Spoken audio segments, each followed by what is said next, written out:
Hi, everyone in North America and around the world. Here's Fluffy tonight. I am so grateful to hear from more and more of you in other countries.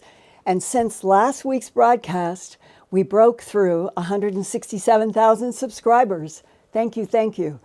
My original goal was a celebration at 175,000 on the spring equinox, but we still have a ways to go.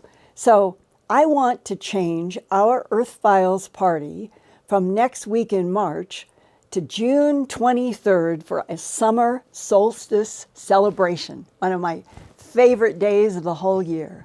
And by then, with your great help, we can try to reach the 175,000 mark. And by then, perhaps we will also be close to learning more from the U.S. Secretary of Defense and U.S. Director of National Intelligence in reply to the congressional request included in the December 27, 2020 COVID funding bill that directed the SecDef, as he's known in Washington, and the DNI director to give the public more information about unidentified aerial phenomena that fall into the categories of advanced aerial threats and foreign adversaries. And along those same lines in Europe, last Saturday, March 13th, Germany's Bild newspaper in Berlin featured French President Emmanuel Macron on the front page headlined, "Macron rehearses Star Wars." And Luxembourg's RTL Today headlined, "France runs satellite wargame in a European first. Wargames in a galaxy not so far away." Well, what was happening? From Monday, March 8th to Friday, March 12th, the whole week, France carried out its first ever military exercises in space at the French Space Command known as the CDE in Toulouse. This was the first time that France, Germany, Italy, and the new U.S. Space Force came together in Europe to do war games about a threat from outer space.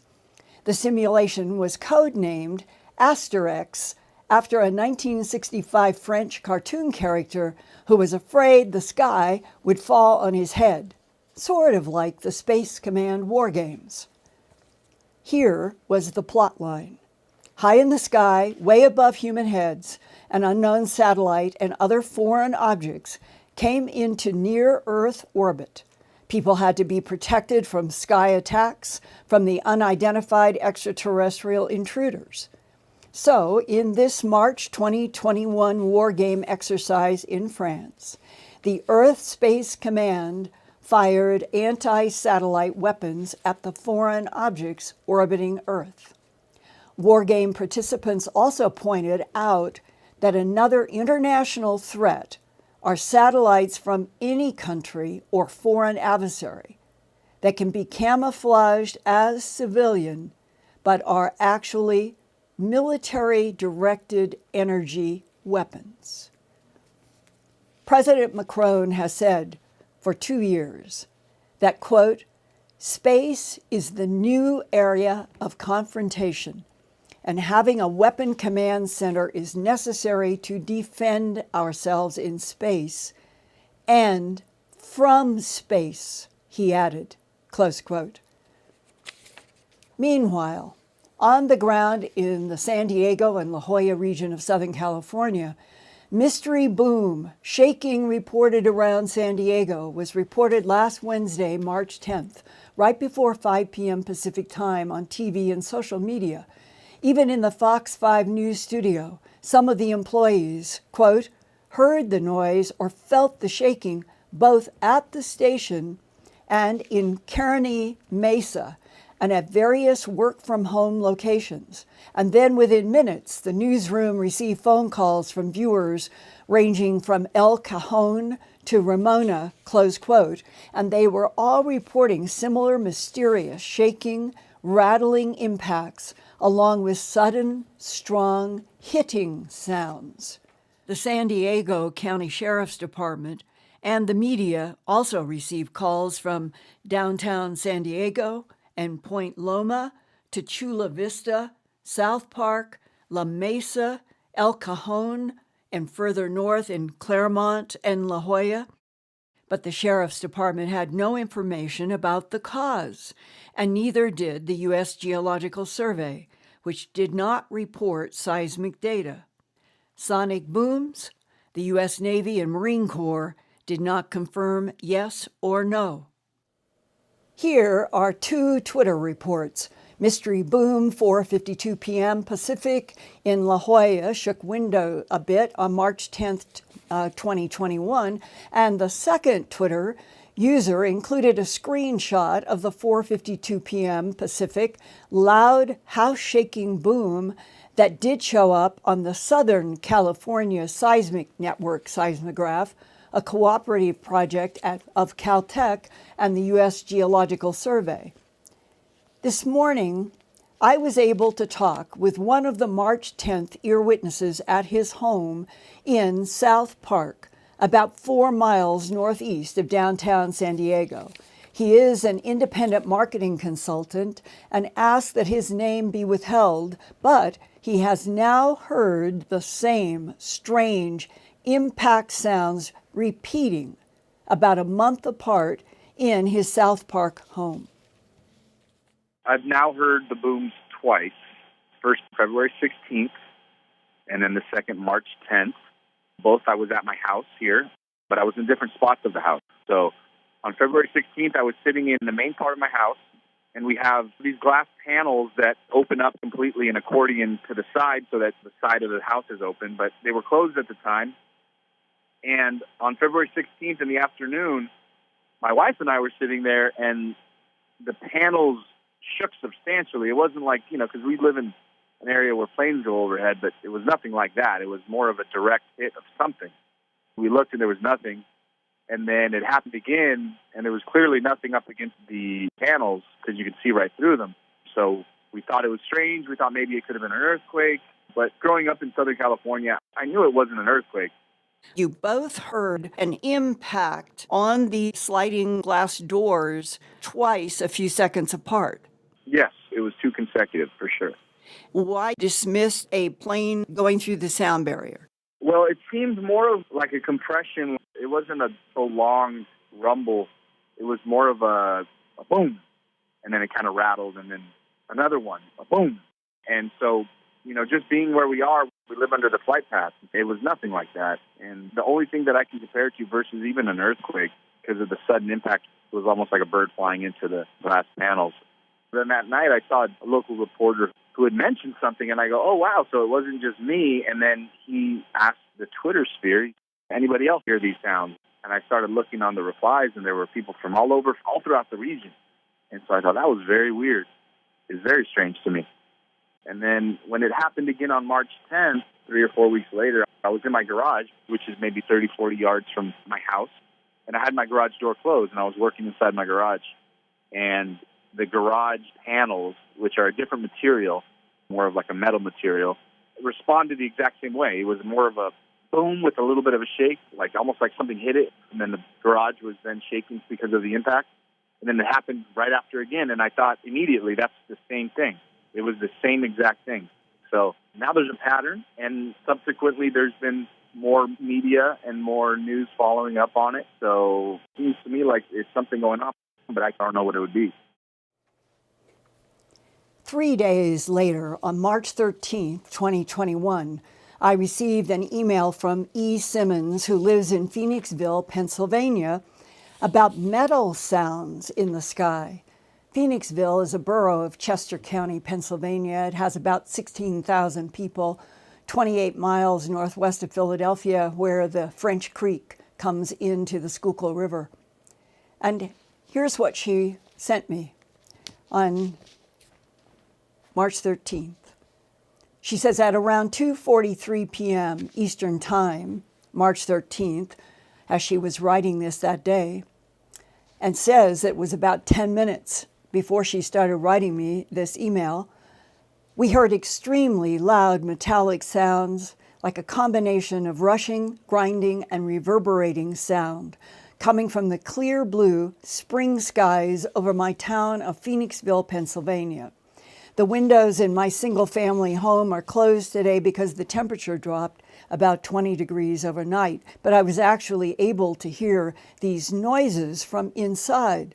At first, I thought maybe I was hearing something metal and extremely heavy being dragged across asphalt.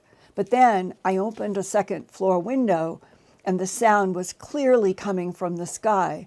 It seemed to be coming from the general direction of east-southeast.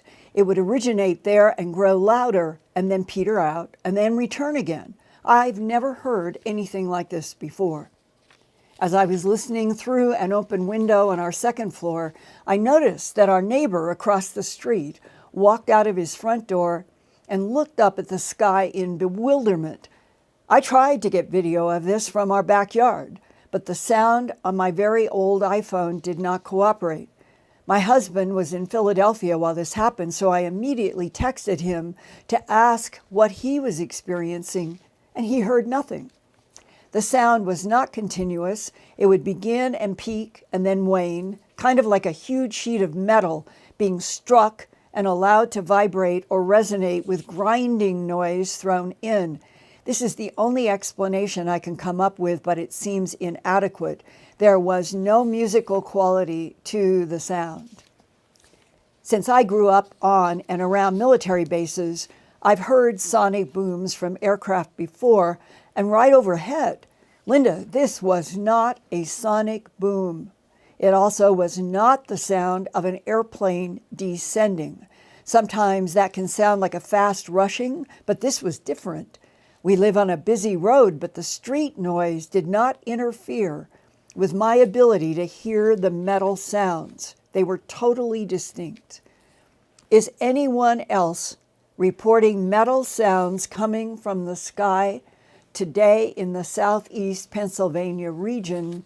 And I could say to the general audience, has anyone anywhere in the world in the last month or two heard anything that falls into that category of the metallic sound being drawn along the ground, the sound of trains crashing? These were all phrases, all descriptions that I began hearing for the first time in January of 2011.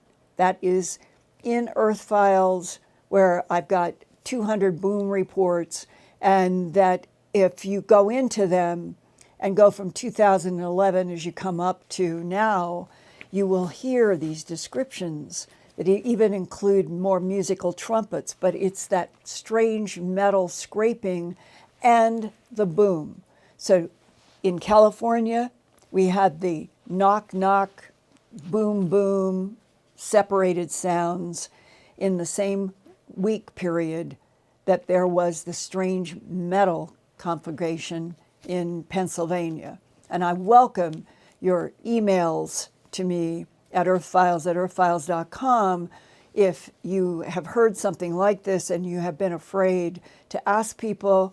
The only way we're ever going to get to the bottom of some of these mysteries is for us all to not be afraid to share, but to share, and then we'll get feedback.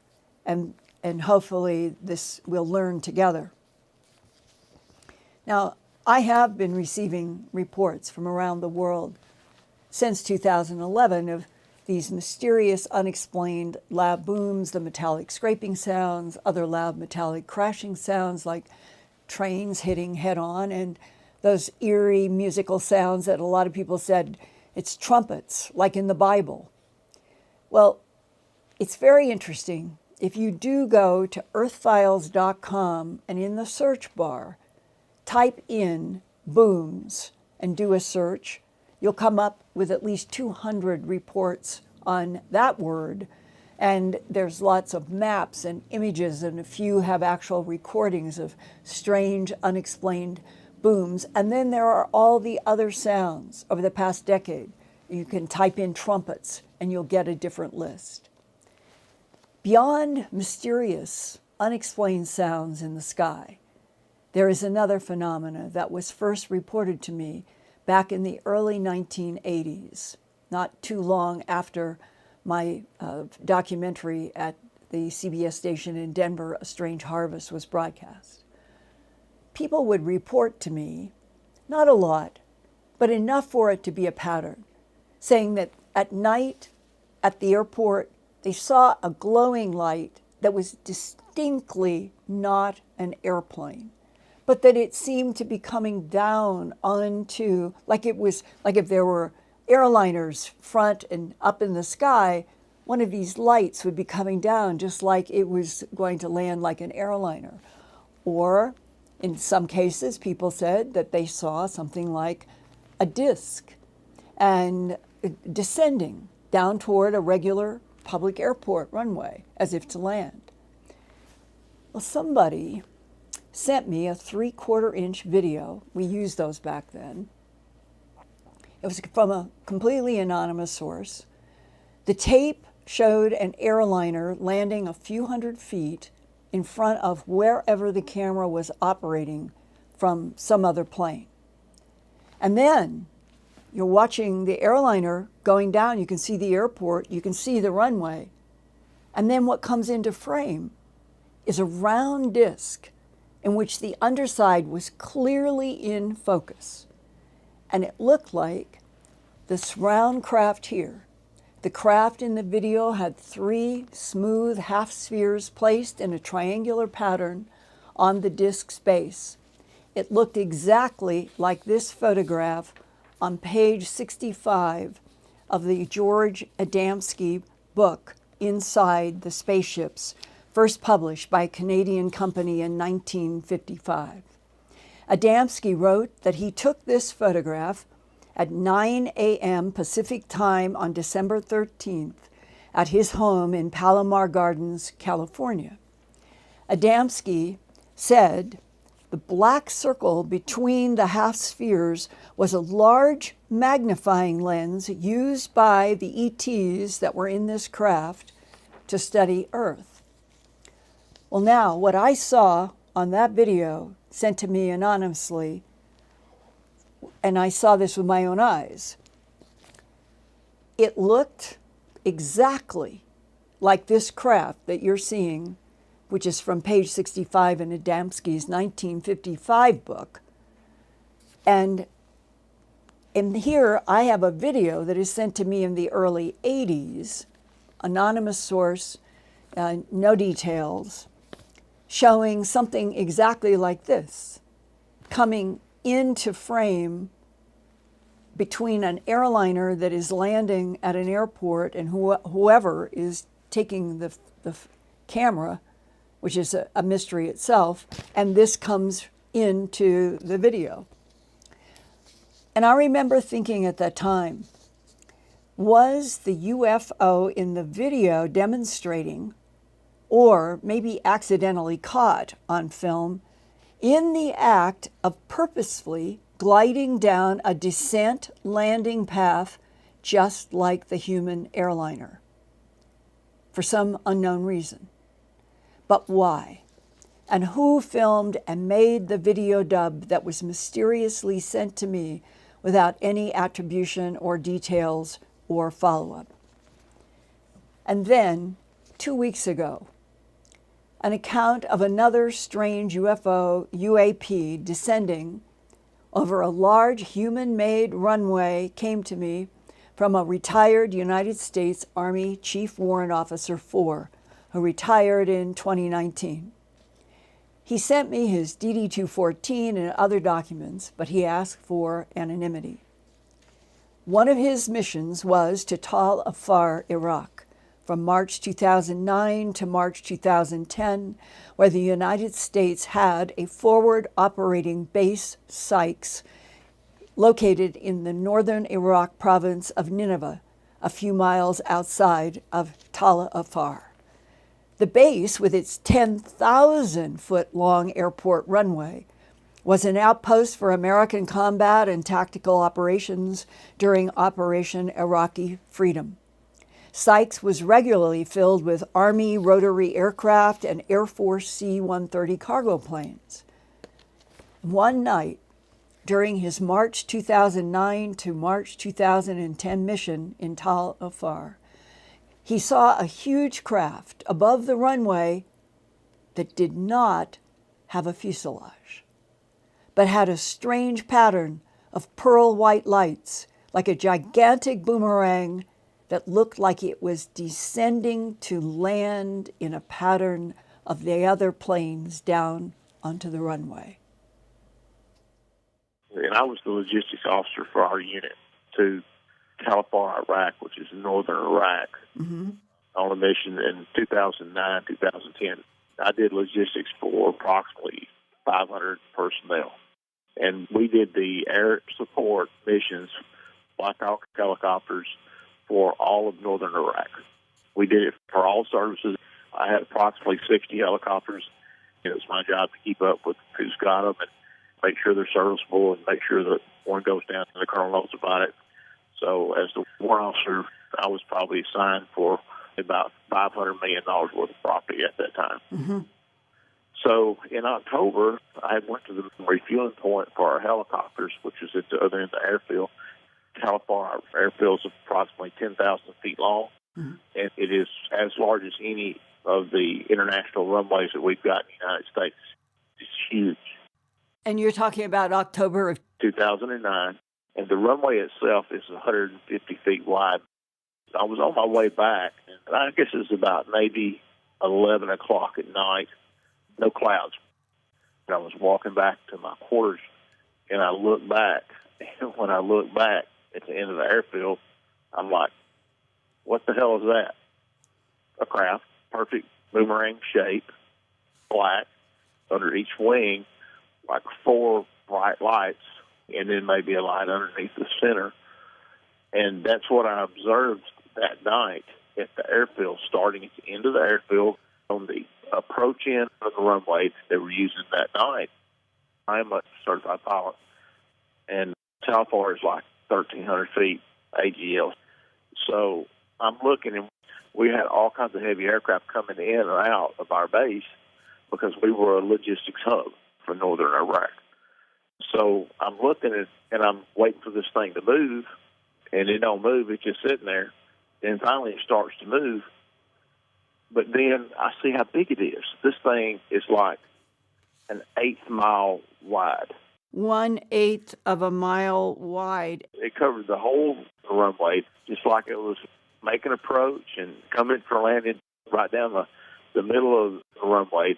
The pattern was a boomerang, and were there 4 round lights on one side of the boomerang, 4 round lights on the right side of the boomerang, and 1 at the front for a total of 9? I believe there was one in the center. They didn't shine down. They were just there. And what color were you seeing? A pale white, like eggshell color. Right. But it wasn't a real bright white. Was it hovering at the end of the airstrip? When I first looked at it, it did not appear to move. And then when I looked back at it, then it was moving. So it was like it was suspended and then it started moving. That's correct. Very slowly, but the thing was, it was so big, what looked like slow to me, it was probably, I would say maybe 5 miles an hour. And to have anything that big move at 5 miles an hour doesn't make sense physically. Right. So what happened? It just came straight down the runway, stayed at a pattern altitude or a little bit below, and got to the end of the runway and made a very, very gentle turn to the right, and then started rising, and then it was gone. This is some big damn thing. It ain't supposed to be there. Who is it, or whose it is?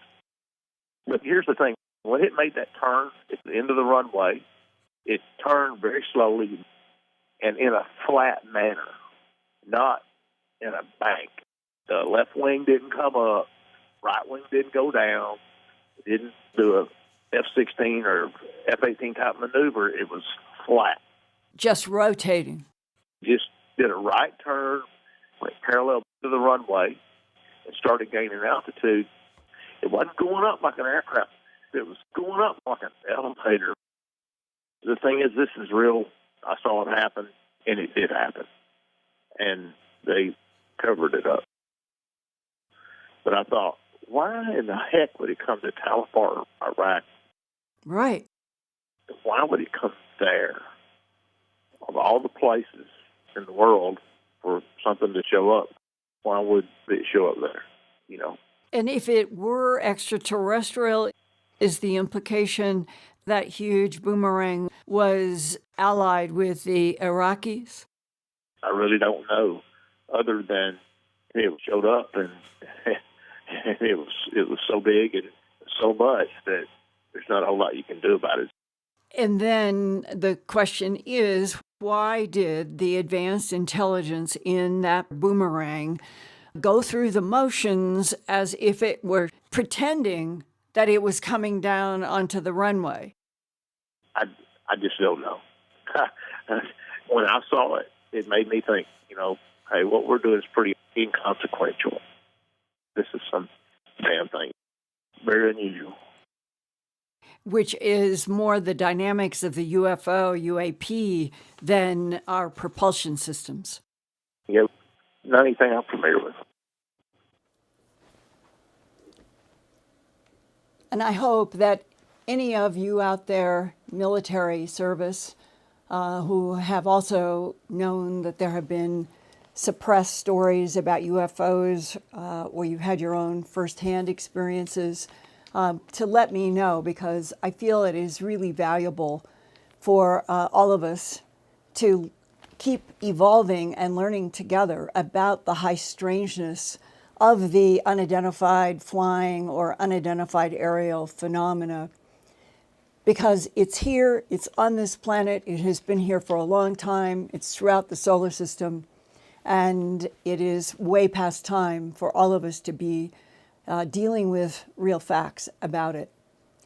And do the booms, the metallic sounds, the trumpets have anything to do with a non-human presence on this planet? As it's been described to me, for at least 270 million years, there have been 3 competing extraterrestrial civilizations using Earth, using the solar system, based in the moon and other moons in the solar system and planets.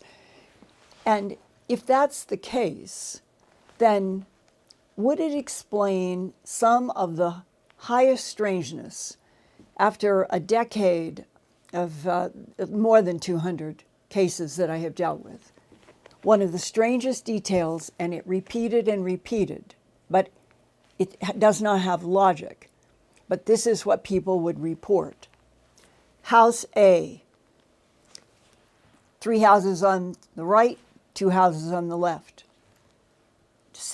Residential street in between, 6 houses across the street. I interview the Smiths in this house. They have even a crack in the cement of their foundation that was not there before they heard this tremendous boom, thought that something like a bomb had gone off. And they find the physical evidence in their foundation. It was off to the left of their front door. They felt the house shake. They are literally terrified, and they run out. This was a case where they ran out onto the street. And there's nobody in the houses to the right, to the left, across the street. Nobody else is coming out. And what they learned is they were the only house on that block who heard this tremendous sound, had the crack in their foundation. Another, Mark Wood, the retired Navy captain, he's helped me on a lot of the stories that have ranged from what's going on in Antarctica to some of these whole issues about the strange sounds and what could make them. And I talked with him when we were getting reports about 6-7 years ago, where some people would say the sound definitely came and hit the bottom of my shoe. It hurt the bottom of my foot. somebody else say, no, no, it came through the roof. And they would be in the same town, sometimes on the same block. Somebody, it came from below, somebody came from above. And one day, Mark Wood called and he said, Linda, I've just had the experience myself. He lives in Boca Raton, Florida. He said, I was in an upstairs room and there came a thump, a big heavy, like something was thrown against the wall, sort of what like they're trying to describe down in the San Diego region. And he said, I know it came from above, and I know that it has to be a compression wave. It didn't come from below the house. It came from above, and it hit only on one wall side of the house, leaving the question for him, the people on the street, where only one house, what's going on in San Diego. What is the force causing the energy to create a compression wave on one house in a block, one house in Boca Raton on one wall, and then all of these repeated bang, seconds, bang, that have been happening down in San Diego? For any of you out there who may be scientists who know more about this, maybe some of you have been studying this, and it's another one of the subjects that we may not be learning the facts about for reasons that are unknown. I would love to hear more from a lot of you, because this doesn't go away. This is something that has been persisting for an entire decade. And here it is again. And in that same week, we get the reports from the San Diego region, and then the strange metallic sounds in Phoenixville, Pennsylvania. March 10th, California, March 13th in Phoenixville, Pennsylvania. Does it have anything to do with interactions by technologies used by other intelligences that can work among us, above us, and below us, completely invisible to the human eye? So now, Ian, thank you for being there and interacting with the chat, and I would love to know what's on people's minds and what questions they have. Hi, Linda. Well, first of all, I'd like to say thank you to everybody who's contributed in the super chat this evening, and I'll just go through the names that I've managed to write down, although I may have missed a few. We've got Moonbird, Dave Goodridge, TNC, Chad Mitchell and Michelle, Alina Cubino, Sonia, Terry, Smarter Than, Carl Balsamer, Caroline Boyce, Ron Schuler, Serial Dog, Carl Bittner, and a lot of people are wishing you a happy St. Patrick's Day as well, Linda. So happy St. Patrick's Day as well to everybody to our Irish viewers as well. Thank you. Thank you. I guess I'm remiss. We were doing so much work today, and if you knew what other projects I've been working on, that I have been sort of disconnected from the cycles on the calendar for a while because I've been doing so much multitasking. But thank you. Why don't we, after the show, we can all get whatever our favorite drink is and raise a cheer to the world, to Earthfiles, to breaking open the truth about our not being alone in the universe, and do it all tonight in one big cheer after the show for keeping on going, that we want to keep going together on Earthfiles. So happy St. Patrick's Day to everybody everywhere. All right, what else? That's a great sentiment, Linda. Okay, well, a lot of people are responding to the noises and strange sounds that have been heard in San Diego. Some people are even reporting that the sounds that they witnessed, the recent sounds, were of a trumpet quality as well, which is interesting. We've also got comments from people Ian, who are saying that in Alberta, Canada, They listened at one time for 4 hours. And I love the descriptions that are coming through here. Someone is describing from Tucson, Arizona, as though it was 100 garbage trucks compacting together. Someone else saying almost as though it's a shipping port with metal containers. And Ian, please put out a request to those who have descriptions of something like the trumpet sounds.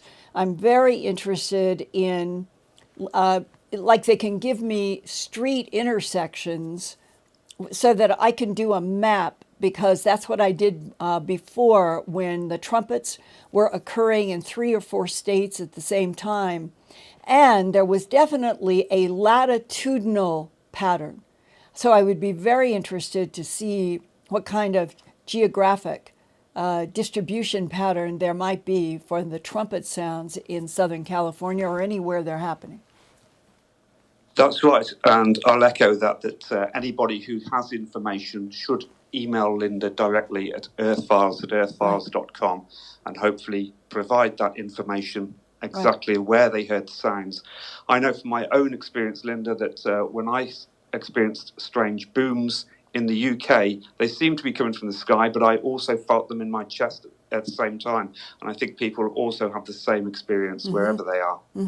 Yeah, up.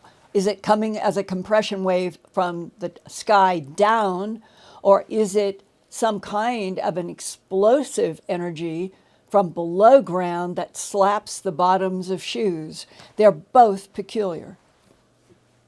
Okay, so we've got a few questions on this, Linda. Are there any reports of these sounds before, I think the first time when you reported them was in 2011? Right. I don't have anything in my files before 2011 of what I would say, as I recall, I remember vividly where I was and where I was working on a story of one of the first and how they continued to evolve through that year.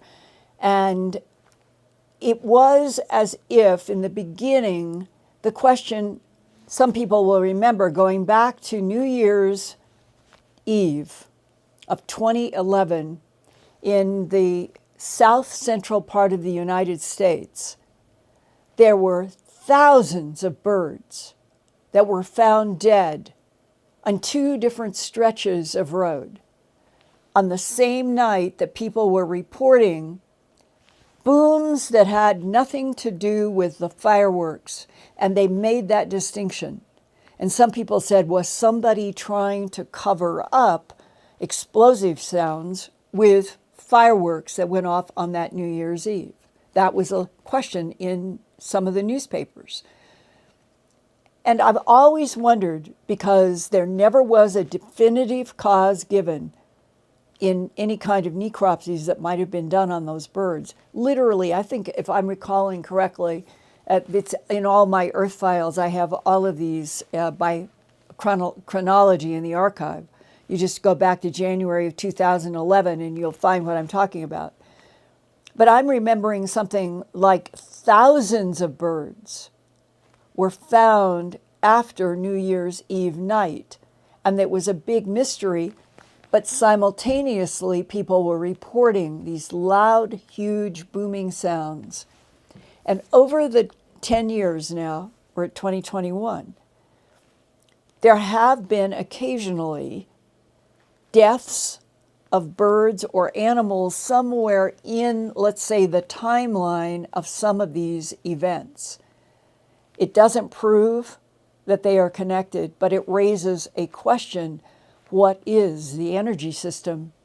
Whether it's metallic, whether it's explosive, whether it's trumpets, something is generating it. And that's what we all need to work together. The more we report, the more we can investigate, the more we may find out. So thanks, Ian.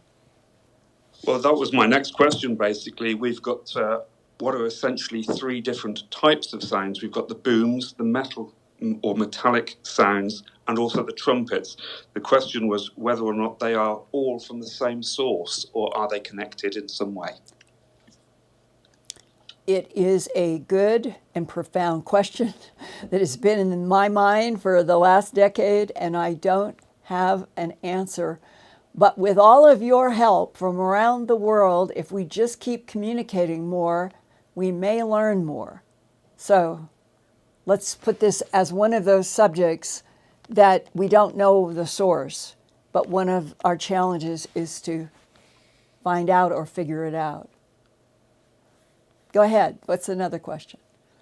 The other questions and comments are referring to the incredible report you've had from the United States Air Force officer who's witnessed this strange craft. Linda, would you say that this has some relevance to the craft seen over the Hudson Valley, or the craft perhaps seen over Phoenix, the so-called Phoenix Lights? The common denominator is something that is somewhat boomerang shaped, that has light configurations that are not always the same. In this particular one in Iraq, he wasn't absolutely certain, but thinks, and he sent the drawing. So that's his independent work and memory, with the 4 lights on each of the panels or wing affairs of this boomerang, and then the one in kind of front and center. If we went back over the last 70 years, all the way back to Roswell, and add another decade to Missouri, Cape Girardeau, if you started putting in a piece of paper, what are the most common designs?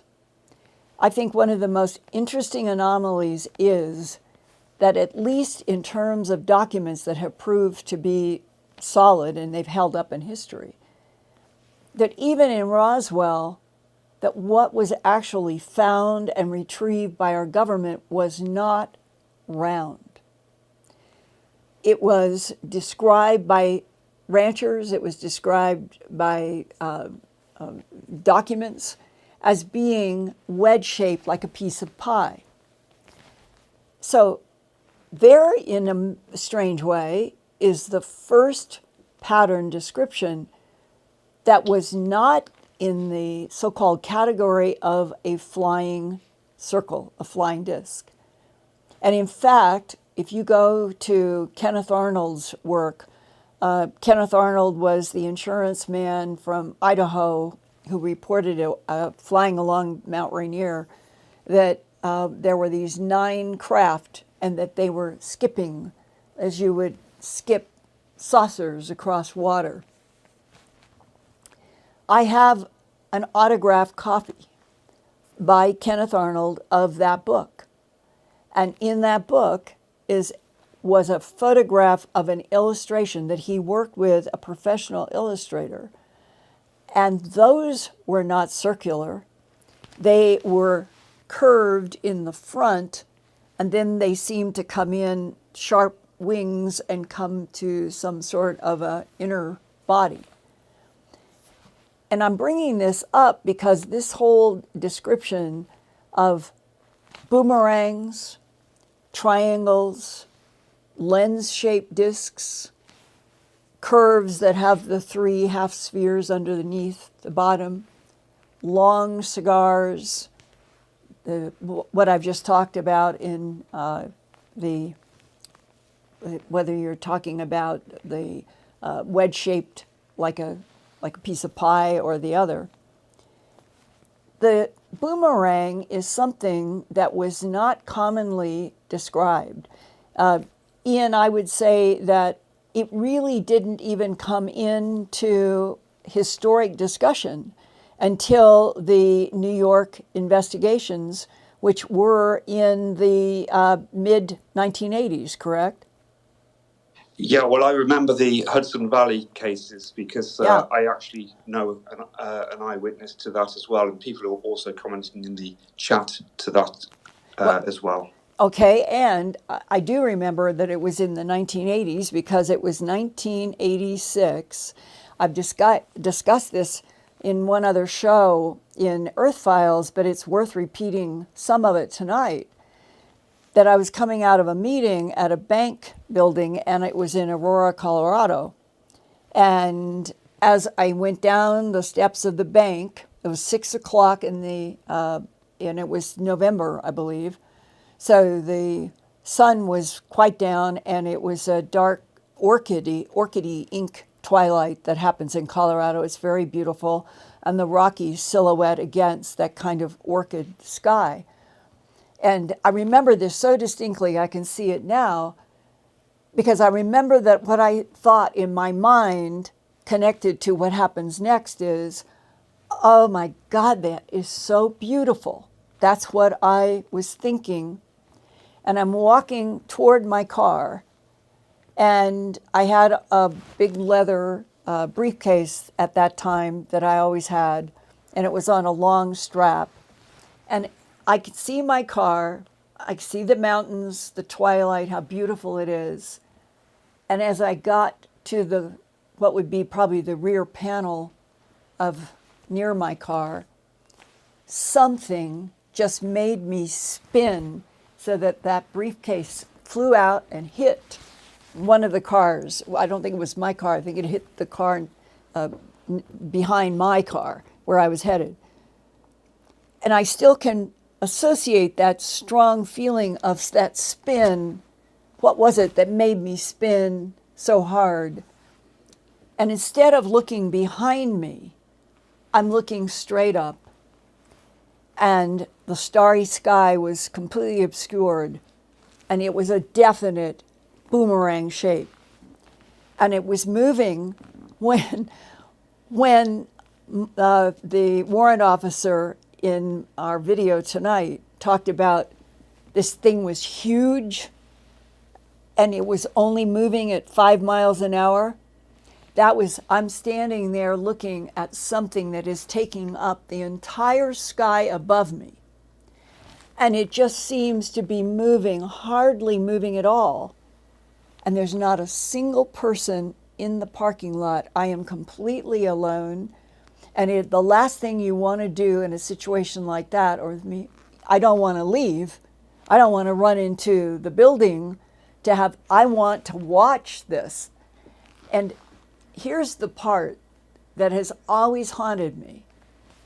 Where it came together in the front, moving so slowly, was 6 layers of, if you could imagine, if you're standing outside of a hotel or an apartment that has balconies, and they all have those where you've got metal coming around in a terrace to protect people, and imagine seeing something that looks like vertical pipes or tubes or something that are showing each of those 6 layers that come to a strange boomerang in the front, and then all of those 6 layers came back and tapered to what looked like the facets of a crystal. Like if I went into a silver mine and I got a quartz crystal. Well, quartz has a very specific faceting. And that's what it looked like. I used to have a big quartz crystal collection when I was a kid. And at the ends of that big boomerang, that's what it looked like. It looked like faceted crystal. I don't mean made out of crystal. I mean the way crystals are faceted. And this is the other part.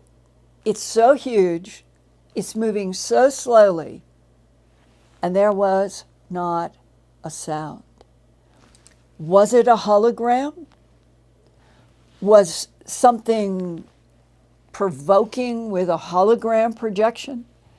Or is being able to be huge and move 5 miles an hour and then straight up and gone and no sound, is that an indication that when these sort of things happen in our matter world, it is a projection, a penetration from another dimension, another timeline, another universe, and that somehow the beings going through walls, going through ceilings, all of it is because the relationship of Planck's constant that keeps our subatomic world in order, and why we can do that and our hands don't pass through each other, is Planck's constant.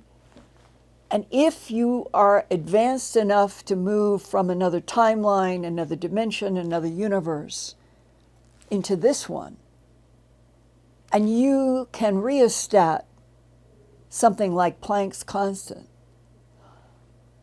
then maybe that's where we start getting in to the kind of advanced physics that seems to be child's play to what comes in,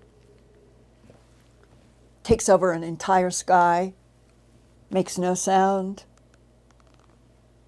and it just drifted into fade. That one, my experience was not the many where they are watching something that is still like this, and then exactly as the warrant officer said tonight, here it is moving at 5 miles an hour, and it looks like it's coming in on an approach to that big runway, and then goes straight up. So many of the UFOs, their departure is from a still straight up. So that's just for openers. It's so complex. Ian. Well, thank you for sharing that, Linda. It's interesting to know that you've actually had your own sighting of the craft yourself. Yeah. With detail. Thank you. Okay. Someone else is asking, Linda, what you can tell us about what you know about the alien autopsy. And I'm assuming that you're referring to the only one that I've ever really investigated and documented in Glimpses of Other Realities, Volume 2, my third book. And that is what is also known as the Santilli film. That's the one that they're referring to, the one with the 6 fingers. Of the alien with the Yes. with the damaged leg. Yeah, and the 6 fingers. That was the big delineation between that type, and before, all of the grays, most of them had always been described as having 3 fingers or 4 fingers. And suddenly here was film, allegedly of an autopsy, in which there are 6 fingers, and in the book I show with a graphic overlay, there are 6 toes, 6 fingers. And why I personally was convinced that this should be paid attention to started with a person in New Jersey. I lived in Philadelphia for a period of time from 93 to 2013. And in that decade back there, I also met people who had served in military or had worked in intelligence.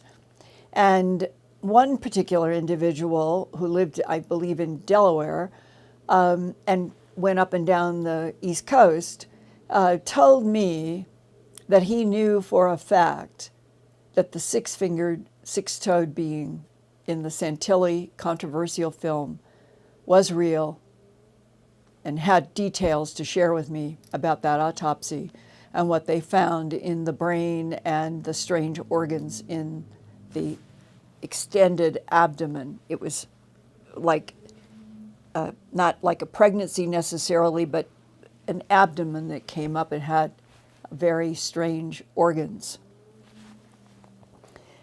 Then in it was in the mid-1990s, that I got a contact with a man who had worked for the CIA, had developed terrible diabetes. When he got a hold of me, he said, I do not think that I will be on this planet much longer, and I would like to share with you some of what I know. And he gave me, totally unprovoked, there was no front loading, but he ended up talking to me about He's seeing in a CIA, no windows building in a military base in the southeast of the United States, where they reported to the CIA in Langley and to Fort Belvoir all things related to studies of films having to do with whether it's autopsies, retrievals, craft in the sky, all things associated with UFOs and ETs.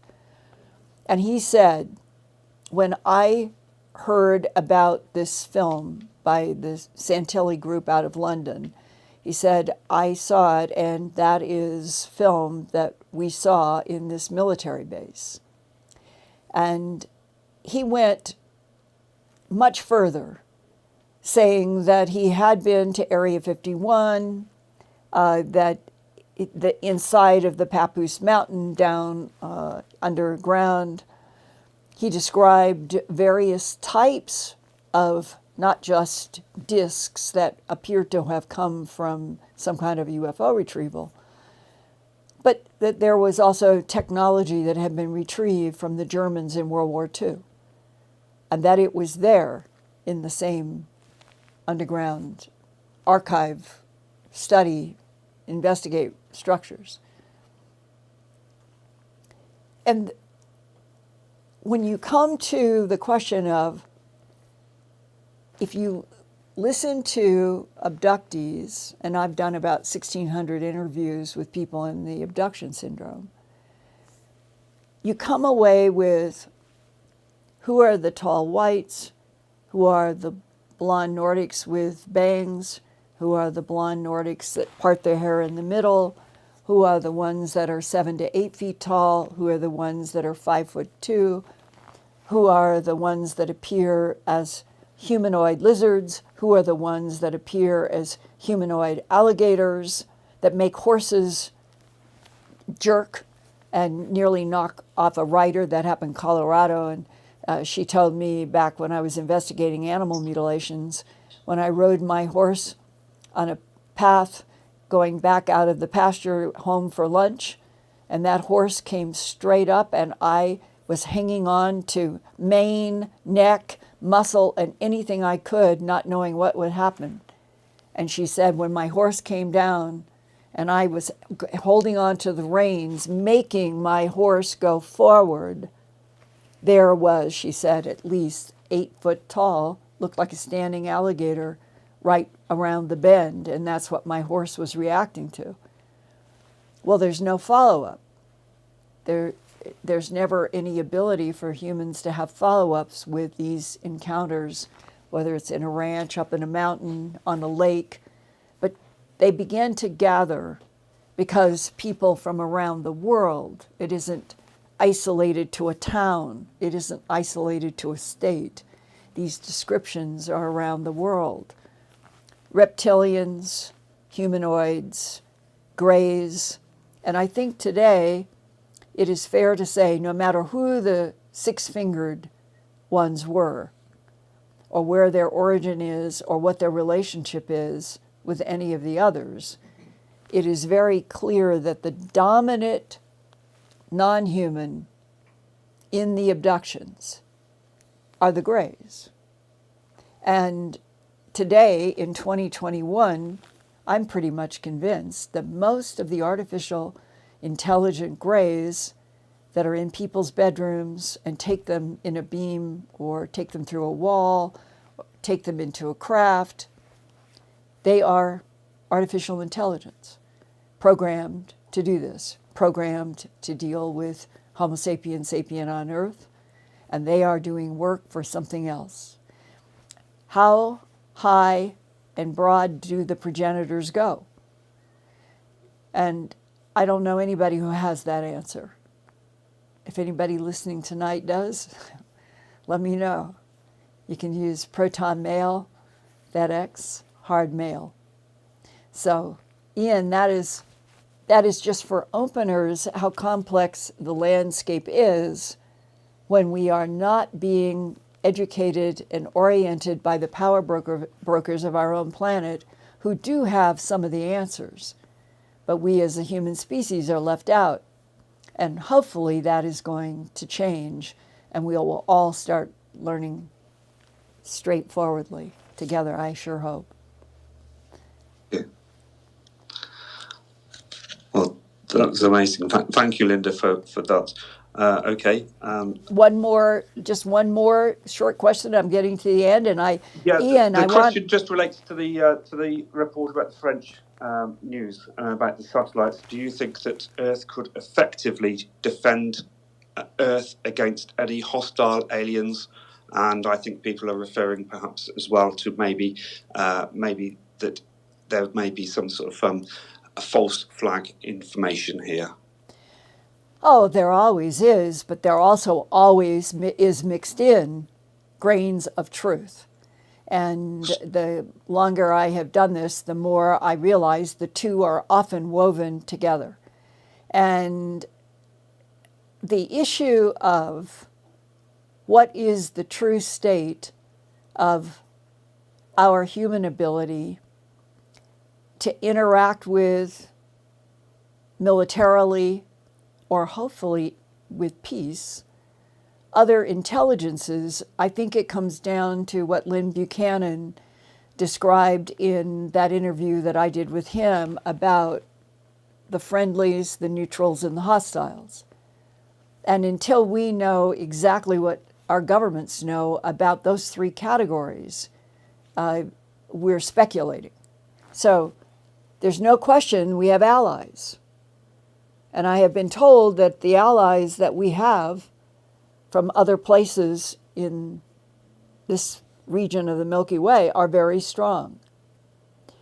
And if that's the case, I don't see why we cannot just simply be told, just like there is on Earth. We have friendlies, we have neutrals, and we have hostiles. So it expands out into the Milky Way galaxy and the universe. So it's nothing new. It's just that we, baby humans, I think we really thought that somehow Earth would be the only place that would have tribal warfare. But it appears that we're in a universe in which conflict and arguments between light and the dark probably seem to be universal. Well, that doesn't make me want to curl up in a blanket and run away. It makes me more than anything else want to understand the nature of my soul, you to understand your soul, and the relationship of being in organic life for a limited period of time with an energy body that may be eternal. And if that is the truth, and the non-humans know a lot more about it, I can't think of anything more exciting than hoping for a future in which extraterrestrials who honestly do know some of the big, deep secrets would begin to communicate with us and teach us. And that humans have a lot to contribute to exploring this universe. And that one of the reasons that I do this Earthfiles YouTube broadcast each week is hoping that in our educating each other and working together, no matter what the governments do or don't do, that we can keep exploring. And so I want to say, as I began tonight, push that red subscribe button. Let's get up to 175,000 for the summer solstice together so that we can keep evolving with more and more and more people.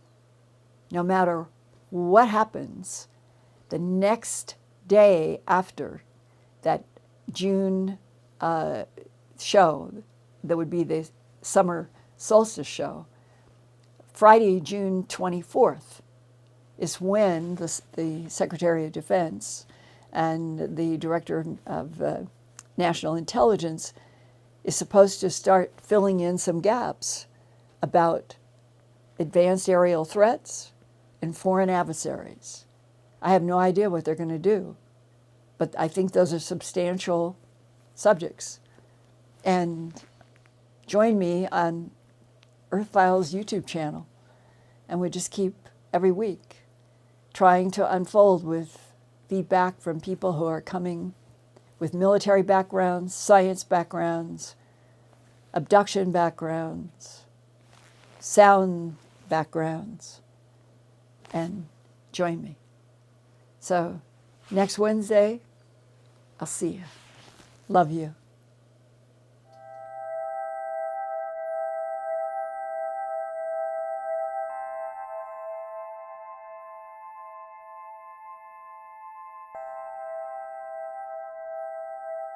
Turn on closed captions for YouTube videos by clicking the white CC button on the lower right. The default language for Linda's videos is English. If you would like to see the captions in another language, click on the white settings button next to the CC button. Select Subtitles CC and then select Auto Translate. Select a language, and the captions will now appear in that language. Sort of gone through, and they will hold their heads. I never had a cat do that before. And they'll pull against the comb, helping me get out snarls. And I think it's the best they've ever been.